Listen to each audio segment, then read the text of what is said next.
सावन चल रहा है तो प्याज और लहसुन का दाम पूछना तो शायद पाप होगा। मैंने तो यह भी सुना है कि वित्त मंत्री जी जो चीज खुद नहीं खाती हैं उसके दाम से उनका कोई लेना देना नहीं होता।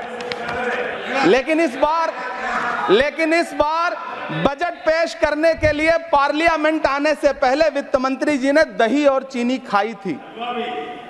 अब तो उनसे यह पूछा जा ही सकता है कि उन्हें दही, दूध और चीनी का रेट तो इन दिनों पता ही होगा। क्या उसे सस्ता करवाएंगी या नहीं सस्ता करवाएंगी? हेलो हाय अस्सलाम वालेकुम, welcome to our YouTube channel रेबर ऑफिशियल। दोस्तों, इंट्रो तो आपने देखा होगा।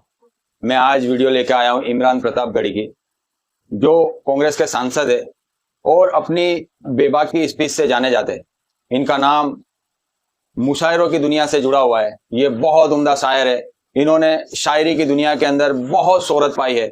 ये कुछ लोग नहीं जानते होंगे, उसको मैं ये बता दूं कि इनका एक शेर पढ़कर इस वीडियो का आगाज करता हूं कि बताए भारत माँ तुझे धोखा कब हमने दिया है, बताए भारत माँ तुझे धोखा कब हमने दिया है, इतराने के जो लायक है सब हमने दिया है। और वतन में आग लगाने वाले लोगों सुन लो, वतन में आग लगाने वाले लोगों सुन लो, गांधी को गांधी का लक़ब भी हमने दिया है। दोस्तों, ये थे इमरान प्रतापगढ़ी साहब के शेर, जो अब कांग्रेस के सांसद है और संसद की एक आन बान शान कहा जाने वाला एक नौजवान, जिसकी वीडियो सांसद की एक स्पीच लेकर आया हूं आपके सामने, जिसका इंट्रो आपने देखा। वीडियो में बिना टाइम वेस्ट किए वीडियो को सुनेंगे, उसके बाद हम अपनी राय भी रखेंगे। लेकिन उससे पहले आपने अगर मेरी वीडियो पहले कभी देखी है लेकिन अभी तक सब्सक्राइब नहीं किया है तो मेरे चैनल को सब्सक्राइब लाजमी करिएगा और वीडियो खत्म होने के बाद अपनी राय भी कमेंट बॉक्स में जरूर रखिएगा। दोस्तों, बिना टाइम वेस्ट किए वीडियो का आगाज करता हूं।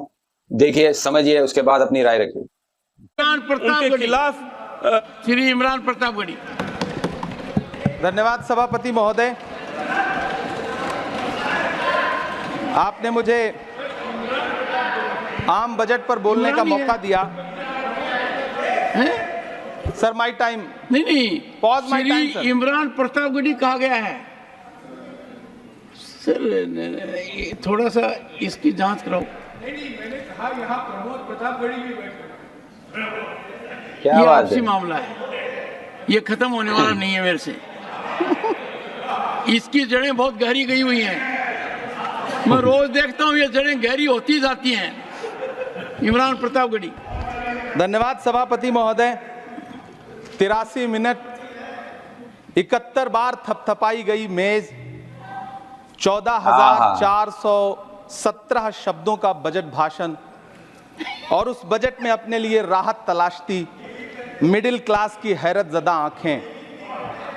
सभापति महोदय, मेरे हाथों में जो दस्तावेज है दरअसल ये देश के किसानों, गरीबों, मजदूरों की उम्मीदों का स्मारक है।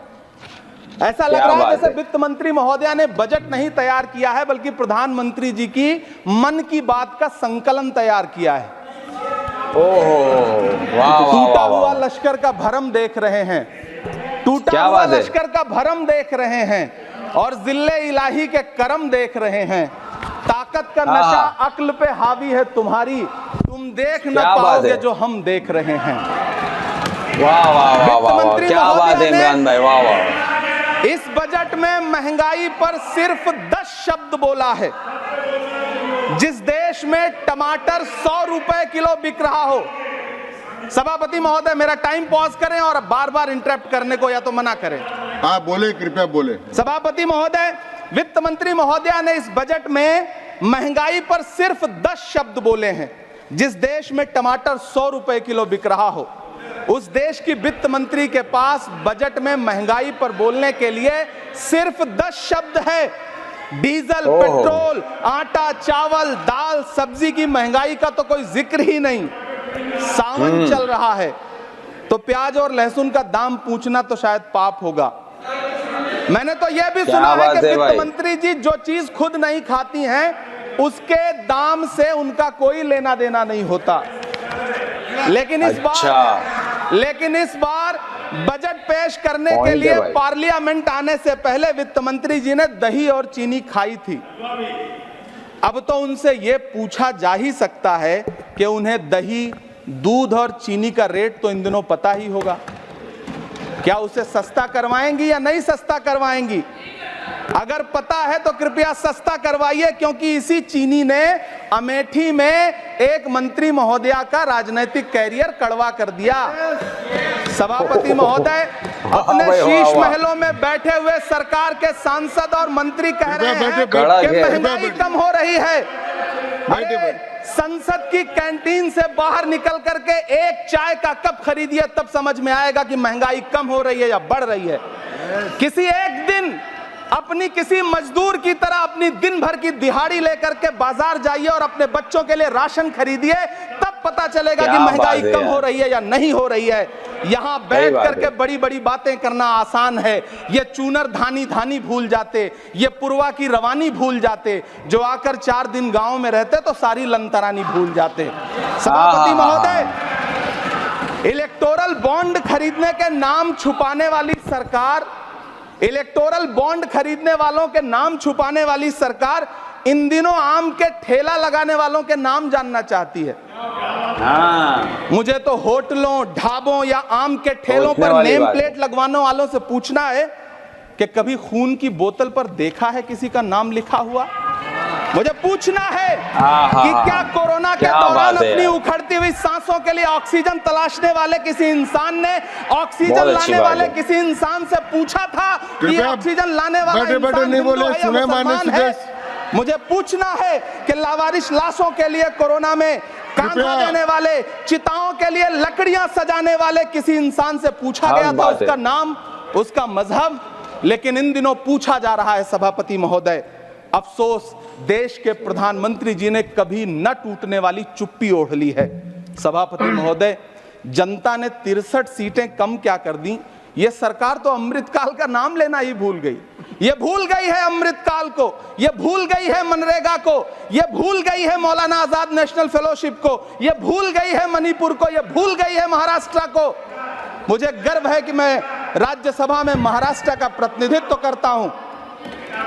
महाराष्ट्र जो देश की आर्थिक राजधानी है, जो टोटल कॉर्पोरेट टैक्स का 40%, इनकम टैक्स का 32% और जीएसटी का 20% इस देश को देता है, उस महाराष्ट्र के लिए इस बजट में एक शब्द नहीं है। आप बैठ जाए। सभापति महोदय, आखिर महाराष्ट्र से किस बात का बदला लिया जा रहा है? महाराष्ट्र ने लोकसभा चुनाव में बाबा साहब अम्बेडकर के संविधान को बचाने के लिए वोट क्या कर दिया? प्रधानमंत्री जी तो महाराष्ट्र से बदला लेने पर उतर आए। अब तो शायद उन्हें याद भी ना हो यवतमाल का वो दाभड़ी गांव जहां 20 मार्च 2014 को वो किसानों के साथ चाय पर चर्चा करने गए थे और उनकी किस्मत बदलने के सपने दिखाए थे। उसी यवतमाल में पिछले 6 महीने में 132 किसानों ने आत्महत्या की है। सभापति महोदय, महाराष्ट्र में हर महीने 209 किसान आत्महत्या कर रहे हैं। राज्य सरकार द्वारा सौंपा गया आंकड़ा बताता है कि 1 जनवरी से 31 मई के बीच 1046 किसानों ने आत्महत्या की है। लेकिन अफसोस, इस बजट में महाराष्ट्र के किसानों के लिए कुछ भी नहीं है। किसानों से चिढ़ी हुई सरकार ने बजट में किसानों के एमएसपी की लीगल गारंटी नहीं दी। लेकिन याद रखिएगा, जो किसान का नहीं वो हिंदुस्तान का नहीं। सभापति महोदय, मुझे वित्त मंत्री जी से पूछना है कि वो जो कुछ साल पहले 100 स्मार्ट सिटी बनाने का ढोल पीटा गया था, सुना है उस ढोल में पानी भर गया है, इसीलिए आपने उसका नाम बदल करके सिटीज ऑफ ग्रोथ हब्स रख दिया है। अच्छा है, नाम बदलने का खेल खेलते रहिए। आपकी कई सरकारें तो इसी वजह से चल रही हैं। इस सरकार को पढ़े लिखे लोगों से दिक्कत है सभापति महोदय, इसीलिए इस सरकार ने यूजीसी का बजट 66% कम कर दिया है। वाह रही सरकार। सभापति महोदय, मैं वित्त मंत्री जी के संज्ञान में लाना चाहता हूं कि किशनगंज में एएमयू सेंटर के पास 224 एकड़ जमीन है। यूपीए सरकार ने सोनिया गांधी जी की अगुवाई में 136 करोड़ रुपए एएमयू किशनगंज सेंटर के लिए सेक्शन किए थे। लेकिन आपकी सरकार ने पिछले 10 साल में उस 136 करोड़ में से सिर्फ 10 करोड़ रुपया रिलीज किया है।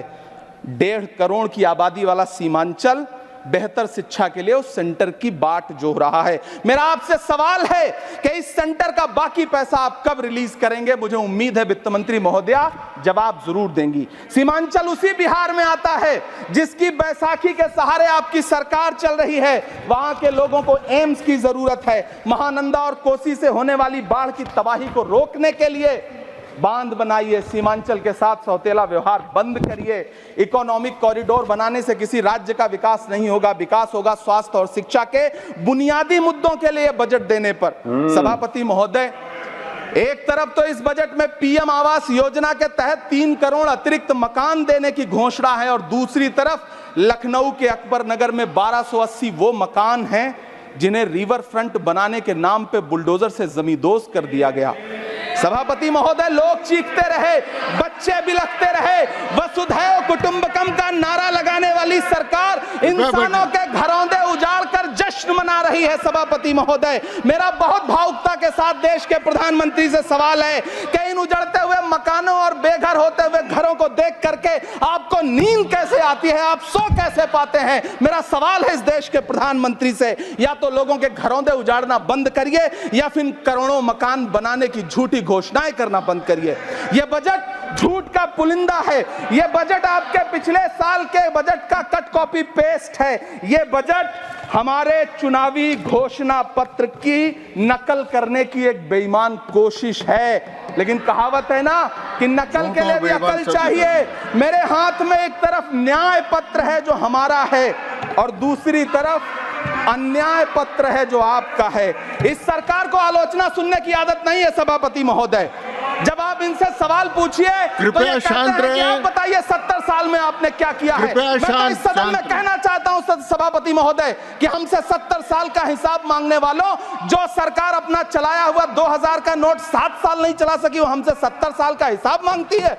सभापति महोदय, मैं अंत में आपसे यह कहना चाहता हूं, यह बजट बैसाखी पर टिकी हुई सरकार का कुर्सी बचाओ बजट है। इस बजट में राज्यों के साथ, किसानों के साथ, नौजवानों के साथ, महिलाओं के साथ, देश के मिडिल क्लास के साथ अन्याय किया गया है और इस अन्याय का खामियाजा आपको महाराष्ट्र, हरियाणा और झारखंड के चुनाव में भुगतना पड़ेगा।